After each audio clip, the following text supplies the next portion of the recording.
नमस्कार, मी विनोद राठोड. आपल्या युट्यूब चॅनलमध्ये पुन्हा सगळ्यांचं मनापासून स्वागत आहे.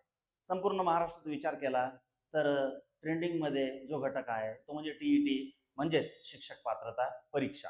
कारण की जे गुरुजन ऑलरेडी सर्व्हिसला आहे, ज्यांची 15-15, 20-20 वर्ष सर्व्हिस झालेली आहे, त्यांना सुद्धा टीईटी काय केलेलं आहे, कंपल्सरी केलेलं आहे.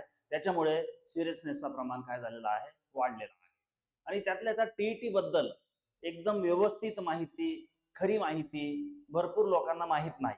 जसं की पेपर पहिला काय, पेपर दुसरा काय, सर माझं कॉमर्स झालेलं आहे, मग मी कोणता पेपर निवडू, वगैरे वगैरे असे. आज तुम्हाला जी माहिती देणार आहे मी, ती फार महत्वाची माहिती आहे. ते म्हणजे माध्यम कसं निवडायचं, मीडियम कोणतं कोणतं निवडायचं, याच्याबद्दल तुम्हाला आज मी माहिती देणार आहे. व्हिडिओ फार महत्वाचा आहे, शेवटपर्यंत बघा. आणि तुमचे जे काही मित्रमंडळी आहे जे टीईटी करतात त्यांना हा व्हिडिओ काय करा, शेअर करा. बघा या ठिकाणी टीईटी शिक्षक पात्रता परीक्षा 2026 मध्ये 2 वेळेस टीईटीची परीक्षा होणार आहे. ती कधी होणार आहे तेही तुम्हाला मी सांगणार आहे शेवटी. माध्यम कोणते निवडावे, म्हणजे माध्यम कसे निवडावे, मराठी निवडायचं, इंग्लिश निवडायचं, हिंदी निवडायचं की उर्दू निवडायचं, आणि पेपर नेमका कसा येणार ते हे तुम्हाला मी दाखवणार आहे. ओके, तर बघू आपण या ठिकाणी. हा चार्ट फार महत्वाचा चार्ट आहे तुमच्यासाठी, माध्यम कसं निवडायचं. तर त्या संबंधित हा चार्ट आहे, माध्यम कसं निवडायचं. बघू या ठिकाणी हे वेगवेगळे विभाग इथे मी बनवलेले आहे. 1, 2, 3 आणि 4 विभाग. इथे माध्यम बघू आपण. मराठी माध्यम, हिंदी माध्यम, इंग्रजी माध्यम, उर्दू माध्यम, असे 4 माध्यम असतील, 4 मीडियम असतील. याच्यामध्ये हे पेपर सांकेतिक क्रमांक आहे. मराठीसाठी 101, हिंदीसाठी 401, इंग्रजीसाठी 201, उर्दूसाठी 301. विभाग 1 आहे भाषा, 30 गुण, 1 ते 30 प्रश्न, हे कंपल्सरी आहे. विभाग पहिला.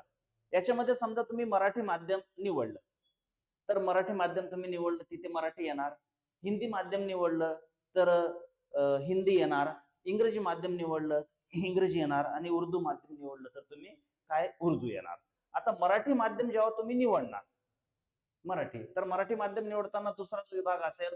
याच्यामध्ये 30 प्रश्न कसले असतील, इंग्रजीचे असतील. मराठी माध्यम तुम्ही जर निवडलं तर तुम्हाला मराठी आणि इंग्लिश, म्हणजे भाषा कोणती कोणती येणार, मराठी आणि इंग्लिश भाषा येणार.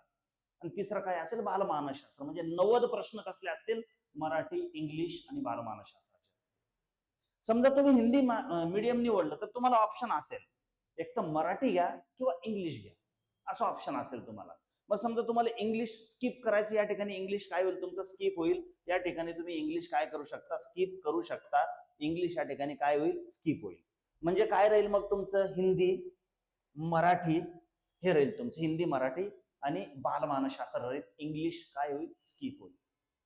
समजा तुम्ही इंग्लिश माध्यम निवडलं तर इंग्लिश असेल आणि मराठी असेल, समजलं, इंग्लिश आणि मराठी. आणि उर्दू माध्यम जर निवडलं तर उर्दू असेल, एक तर मराठी किंवा इंग्लिश तुम्ही घेऊ शकता, दोघांपैकी तुम्हाला जे आवडेल. असं पकडून चालू तुम्ही इंग्लिश घेतलं, समजलं. हे बघा, मराठी जर निवडलं तुम्ही तर तुम्हाला मराठी आणि इंग्रजी असेल, 30 आणि 30 60 प्रश्न. आणि सगळ्यांसाठी बालमानसशास्त्र कंपल्सरी आहे, 30 प्रश्न, म्हणजे 90 प्रश्न हे झाले, समजलं. हिंदी माध्यम जर निवडलं तुम्ही हिंदी, तर हिंदी माध्यम निवडताना काय करावं लागेल तुम्हाला, इंग्लिश किंवा मराठी मधून काहीतरी घ्यावं लागेल. मग तुम्ही मराठी घेऊ शकता, इंग्लिश स्किप करू शकता. म्हणजे काय येईल, हिंदी, मराठी आणि बालमानसशास्त्र, 30 30 30 90 प्रश्न. इंग्रजी माध्यम निवडलं तुम्ही तर याच्यामध्ये मराठी येईल, इंग्रजी येईल. उर्दू माध्यम जर निवडलं तर एक तर तुम्ही इंग्लिश घेऊ शकता किंवा मराठी घेऊ शकता, तुम्हाला जे आवडेल ते, पण शक्यतो इंग्लिश घ्या. म्हणजे अशा, आणि त्यानंतर काय येईल, बालमानसशास्त्र 30 प्रश्न, समजले. हे सगळ्यांसाठी कंपल्सरी आहे. आता प्रश्न पडला असेल, सर मी समजा उर्दू मीडियम जर निवडलं तर बाकी समाजशास्त्र असेल किंवा गणिताचे, विज्ञानाचे प्रश्न असेल, हे पण उर्दू मध्ये येतील का? हो, हे उर्दू मध्ये पण येईल आणि इंग्लिश मध्ये पण येईल. असे 2 तुम्हाला तिथे पर्याय असतील. 2 सेम प्रश्न उर्दू मध्ये पण येईल आणि सेम प्रश्न इंग्लिश मध्ये सुद्धा येईल. म्हणजे तुम्हाला इंग्लिश पण वाचायला मदत होईल आणि उर्दू पण तिथे मदत होईल. या ठिकाणी पण सगळं संपूर्ण त्याच पद्धतीने आहे, त्याच पद्धतीने. समजा मराठी मीडियम जरी तुम्ही निवडलं तरी बाकी सगळे प्रश्न Marathi English, Marathi English, Marathi English, Marathi English. मग सर आम्ही हिंदी माध्यम निवडलंय, मग बाकी प्रश्न हिंदीमध्ये येईल का? तर बाकी प्रश्न हिंदीमध्ये इथे आहे का, बघा आहे का, तर नाही. सगळे प्रश्न कशात येईल, Marathi English, Marathi English, Marathi English मध्ये येतील. फक्त हिंदी भाषा तुम्हाला काय येईल, 30 प्रश्नासाठी.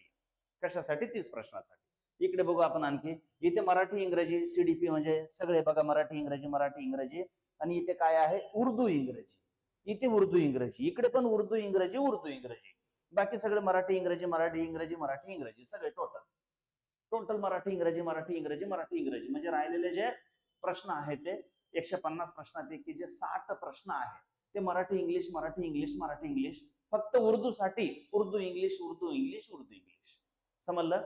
आणि इथे फक्त उर्दू भाषा असेल 30 प्रश्न असतील याचे. इथे इंग्लिशचे 30 आणि हे जे बालमानसशास्त्र आहे 30. अशा पद्धतीने मीडियम तुम्ही निवडू शकता. सर मला इंग्लिश अजिबात जमत नाही, त्यांच्यासाठी हे पर्याय एकदम बेस्ट पर्याय आहे. पेपर पहिला आणि पेपर दुसऱ्यासाठी हे लागू आहे. हा चार्ट व्यवस्थित आहे. या चार्टचं तुम्ही काय करा, व्यवस्थित फोटो वगैरे काढून घ्या, स्क्रीनशॉट काढून सोबत ठेवा. इथे पेपर सांकेतिक क्रमांक पण दिलेले, ज्यावेळी जाहिरात येईल त्यावेळेस तुम्हाला अर्ज करायला काय होईल, मदत होईल. चालेल. आता पुढचा मुद्दा आहे, तुम्हाला टीईटी पास करायची आहे. टीईटी पास करायचे आहे तर सगळ्यांना माहिती आहे मित्रांनो, योग्य मार्गदर्शन असणं फार आणि फार आवश्यक आहे. त्याच्यासाठी आपण टीईटीची स्पेशल ऑनलाईन संपूर्ण 36 जिल्ह्यातील महाराष्ट्रातील विद्यार्थ्यांसाठी सुरू केलेली आहे. ऑलरेडी बॅच आपली सुरू झालेली आहे. 10-12 लेक्चर झालेले आहे. मराठी ग्रामर आपण सुरू केलेलं आहे. ते लेक्चर पण तुम्हाला रेकॉर्डिंग स्वरूपामध्ये बघायला मिळेल. टीईटीची परीक्षा 2 वेळेस होणार आहे. 2 वेळेस, जून आणि नोव्हेंबर 2026 मध्ये 2 वेळेस होणार आहे, जून आणि नोव्हेंबर मध्ये. ऑनलाईन स्पेशल बॅच याची सुरू आहे. ऑफलाईन ज्यांना वाटत असे जॉईन करताना नाशिकला इथे यावं लागेल. प्रवेश घेण्यासाठी संपर्क क्रमांक हे 2 दिलेले आहे. तुम्ही याच्यावरती संपर्क करून प्रवेश घेऊ शकतात. लाईव्ह लेक्चर होतील, सगळे लाईव्ह. रेकॉर्डिंग तुम्हाला जुने दिले जाणार नाही, सगळे लाईव्ह लेक्चर रेकॉर्डिंग बघा. सगळ्या महत्वाच्या नोट्स दिले जातील. सगळ्या पेपर 1 पेपर 2 ची सखोल तयारी केली जाईल. सगळे विषय शिकवले जातील. 8 लोकांची आपली टीम आहे. प्रत्येक शनिवारी टेस्ट पेपर तुमचे घेतले जातील. प्रत्येक शनिवारी टेस्ट पेपर. लेक्चर, लाईव्ह लेक्चरची वेळ आहे सायंकाळी 6 ते 8. ही लाईव्ह लेक्चरची वेळ सायंकाळी 6 ते 8. 2 तासाचं लाईव्ह लेक्चर. ते बघितलं नाही तर रेकॉर्डिंग कधीही बघा, कितीही वेळ तुम्ही बघू शकता. 4 महिन्यामध्ये जून महिन्याच्या एंडिंग पर्यंत आपण सिलेबस काय करणार, फिनिश करणार. कारण की जूनच्या एंडिंगला किंवा जुलैच्या स्टार्टिंगला परीक्षा आपली ही असणार आहे. तर अशा पद्धतीने आपली फार महत्वपूर्ण बॅच आहे. जॉईन करा. नक्की टीईटी पात्र होण्यामध्ये तुम्हाला याचा फायदा होईल. बॅच जॉईन करण्यासाठी इथे तुम्ही व्हॉट्सअपला SMS करू शकता. सर मी युट्यूबचा व्हिडिओ बघितला, मला तुमची ऑनलाईनची बॅच जॉईन करायची आहे. बाकी माहिती तिथे येईल. थांबू आपण आता. Thank you very much. धन्यवाद.